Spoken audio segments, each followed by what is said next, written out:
नमस्कार दोस्तों, आज हम आपके सामने लेके आए हैं श्री दुर्गा नवरात्रि व्रत कथा।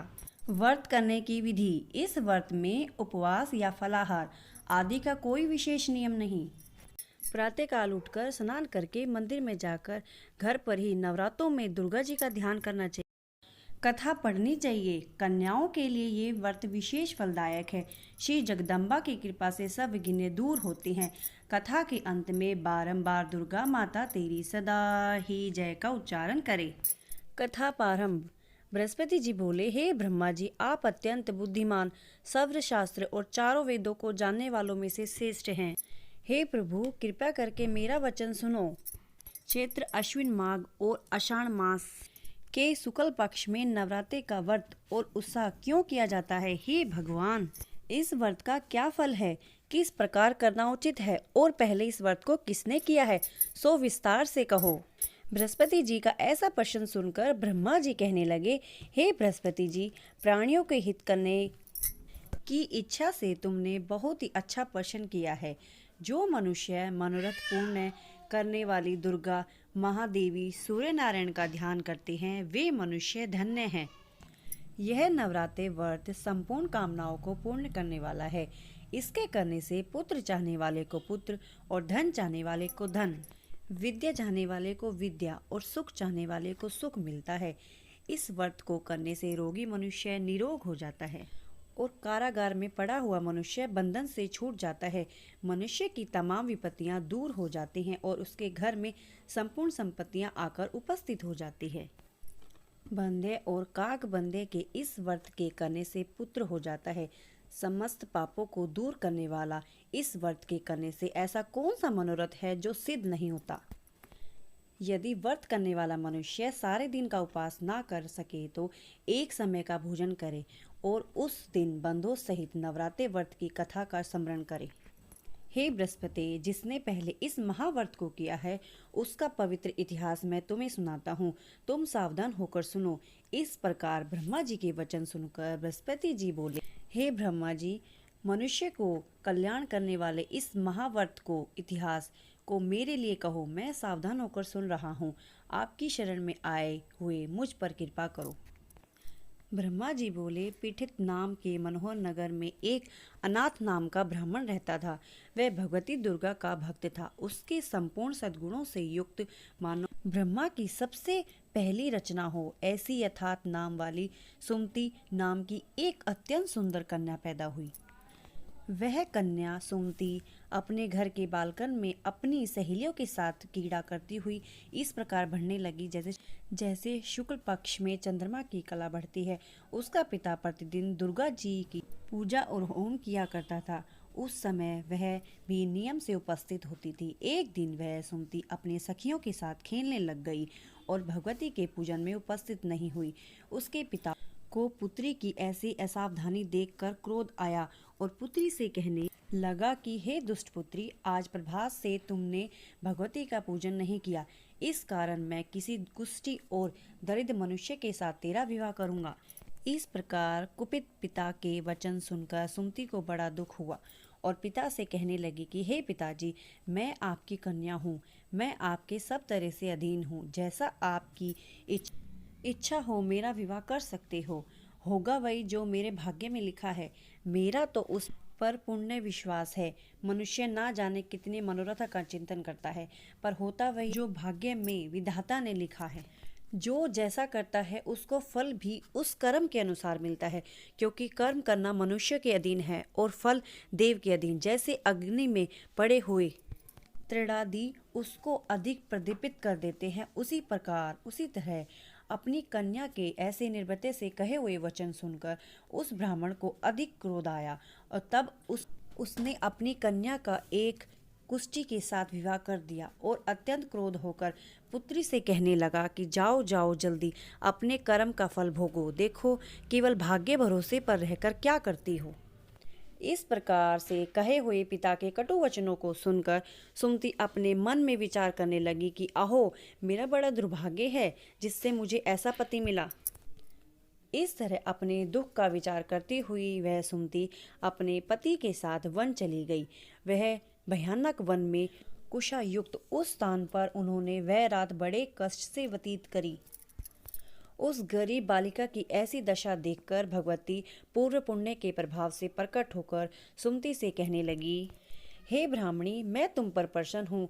तुम जो चाहो वरदान मांग सकती हो। मैं प्रसन्न होने पर मनवांछित फल देने वाली हूँ। इस प्रकार भगवती दुर्गा का वचन सुनकर ब्राह्मणी कहने लगी कि आप कौन हैं जो मुझ पर प्रसन्न हुई हो, यह सब मेरे लिए कहो और अपनी कृपा दृष्टि मुझ दीन दासी पर कृतार्थ करो। ऐसा ब्राह्मणी का वचन सुनकर देवी कहने लगी कि मैं आदि शक्ति हूँ और मैं ही ब्रह्मा विद्या और सरस्वती हूँ। मैं प्रसन्न होने पर प्राणियों को दुख दूर कर उसको सुख प्रदान करती हूँ। हे ब्राह्मणी, मैं तुम पर तेरे पूर्व जन्म के पुण्य के प्रभाव मैं प्रसन्न हूँ। तुम्हारे पूर्व जन्म का वृतांत सुनाती हूँ। सुनो। तू पूर्व जन्म में निषाद भील की स्त्री अति पतिव्रता थी।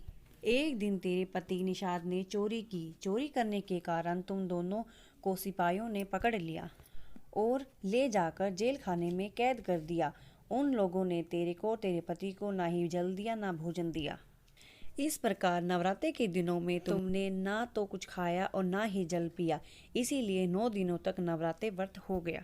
हे ब्राह्मणी, उन दिनों में जो व्रत हुआ उस व्रत के प्रभाव से मैं प्रसन्न होकर तुम्हें मनवांछित फल दे रही हूँ। तुम्हारी जो इच्छा हो सो मांगो। इस प्रकार दुर्गा के कहे हुए वचन सुनकर ब्राह्मणी बोली कि अगर आप मुझ पर प्रसन्न हुई हैं तो हे दुर्गे, मैं आपको प्रणाम करती हूँ। कृपा करके मेरे पति के कोढ़ को दूर करो। देवी कहने लगी कि उन दिनों में जो तुमने व्रत किया था उस व्रत के एक दिन का पुण्य अपने पति का कोढ़ दूर होने के लिए अर्पण करो। मेरे प्रभाव से तेरा पति कोढ़ से रहित और सोने के समान शरीर वाला हो जाएगा। ब्रह्मा जी बोले कि इस प्रकार देवी का वचन सुनकर वह ब्राह्मणी बहुत प्रसन्न हुई और पति को निरोग करने की इच्छा से ठीक है ऐसी बोली। तब तक उसके पति का शरीर भगवती दुर्गा की कृपा से कुष्ठीन होकर अति क्रांति युक्त हो गया, जिसकी क्रांति के सामने चंद्रमा की क्रांति भी क्षीण हो जाती है। वह ब्राह्मणी पति की मनोहर देह को देखकर देवी की अति पराक्रमी वाली समझकर स्तुति करने लगी कि हे दुर्गे, आप दुर्गत को दूर करने वाली, तीनों जगत का संताप हरने वाली, समस्त दुखों को दूर करने वाली, रोगी मनुष्यों को निरोग करने वाली, प्रसन्न होने पर मनवांछित फल देने वाली, दुष्ट मनुष्य का नाश करने वाली, तुम ही सारी जगत की माता हो, पिता हो। हे अम्बे, मुझे अपराध रहित अबला की मेरे पिता ने कुष्ठी के साथ विवाह कर मुझे घर से निकाल दिया। उसकी निकाली हुई पृथ्वी पर मैं घूमने लगी। आपने ही मेरा इस आपत्ति रूपी समुद्र से उद्धार किया है। हे देवी, मैं आपको प्रणाम करती हूँ। मुझ दीन दासी की रक्षा करो। ब्रह्मा जी बोले कि हे बृहस्पति, इस प्रकार उस सुमति ने मन में देवी की बहुत स्तुति की। उसकी की हुई स्तुति सुनकर देवी को बहुत संतोष हुआ और ब्राह्मणी से कहने लगी कि हे ब्राह्मणी, तुम्हारे उदायल नाम का एक अति सुंदर, बुद्धिमान, धनवान, कीर्तिवान और जितेंद्र पुत्र शीघ्र ही होगा। ऐसा कहकर वह देवी उस ब्राह्मणी से फिर से कहने लगी कि हे ब्राह्मणी, और जो कुछ तेरी इच्छा हो वही मनवांछित फल मांग सकती हो। ऐसा भगवती दुर्गा का वचन सुनकर सुमति बोली कि हे भगवती दुर्गे, अगर आप मुझ पर प्रसन्न हैं तो कृपा करके मुझे नवरात्रि विधि बतलाई। हे दयावती, जिस विधि से नवरात्रि व्रत करने से आप प्रसन्न होती हैं उस विधि को, उसके फल को मेरे लिए विस्तार से वर्णन करें। इस प्रकार ब्राह्मणी के वचन सुनकर दुर्गा कहने लगी कि हे ब्राह्मणी, मैं तुम्हारे लिए संपूर्ण पापों को दूर करने वाली नवरात्रि व्रत विधि को बतलाती हूँ, जिसको सुनने से तमाम पापों से छुटकारा, मोक्ष की प्राप्ति हो जाती है। अश्विन मास के शुक्ल पक्ष की प्रतिपदा से लेकर 9 दिन तक विधि पूर्वक व्रत करें। यदि दिन भर का व्रत न कर सके तो एक समय का भोजन करें। पढ़े लिखे ब्राह्मणों से पूछकर घट स्थापना करें और वाटिका बनाकर उसको प्रतिदिन जल से सींचे। महाकाली, महालक्ष्मी और महासरस्वती की मूर्तियां बनाकर उसकी नित्य विधि सहित पूजा करें और पुष्पों से विधि पूर्वक अध्ययन दें। बिजोरा के फूल से अध्यय देने से रूप की प्राप्ति होती है और जय से कीर्ति, फल और डाक से कार्य सिद्धि की होती है। आंवले से सुख और केले से भूषण की प्राप्ति होती है। इस प्रकार फलों के अध्यय देकर यथा विधि हवन करे। खांड, घी, गेहूँ, शहद, जौ, तिल, बिम, नारियल, डाक और कदम, इनसे हवन करें। गेहूँ होम करने से लक्ष्मी की प्राप्ति होती है। खीर व चंपा के पुष्पों से धन, पत्तों से तेज और सुख की प्राप्ति होती है। आंवले से कीर्ति व केले से पुत्र हो, कमल से राज सम्मान और दाग से सुख संपत्ति की होती है। व्रत करने वाला मनुष्य इस विधान से होम कर आचार्य अत्यंत नम्रता के साथ प्रणाम करे और यज्ञ की सिद्धि के लिए उसे दक्षिणा दे।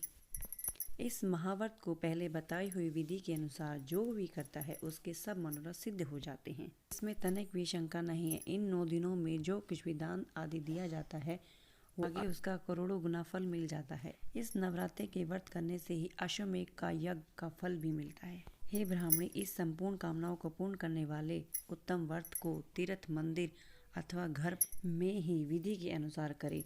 ब्रह्मा जी बोले कि हे बृहस्पति, इस प्रकार ब्राह्मणी को व्रत की विधि और फल बतलाकर देवी अंतर्ध्यान हो गई। जो मनुष्य या स्त्री इस व्रत को भक्ति पूर्वक करता है वह इस लोक में सुख पाकर अंत में दुर्लभ मोक्ष को जाता है। हे बृहस्पति, यह दुर्लभ व्रत का माहात्म्य मैंने तुम्हारे लिए बतलाया है। ऐसा ब्रह्मा जी का वचन सुनकर बृहस्पति जी आनंद कारण रोमांचित हो गए और ब्रह्मा जी से कहने लगे कि हे ब्रह्मा जी, आपने मुझ पर अति कृपा करके जो अमृत के समान इस नवरात्रि व्रत का माहात्म्य सुनाया है। हे प्रभु, आपके बिना इस कौन माहात्म्य को सुना सकता था। ऐसे बृहस्पति जी के वचन सुनकर ब्रह्मा जी बोले कि हे बृहस्पति, तुमने सब प्राणियों के हित करने वाले इस अलौकिक व्रत को पूछा है, इसीलिए तुम धन्य हो। यह भगवती शक्ति संपूर्ण लोकों का पालन करने वाली है। इस महादेवी के प्रभाव को कौन जान सकता है। जय माता दी दोस्तों, वीडियो अच्छी लगे तो लाइक करना, सब्सक्राइब करना। हर हर महादेव।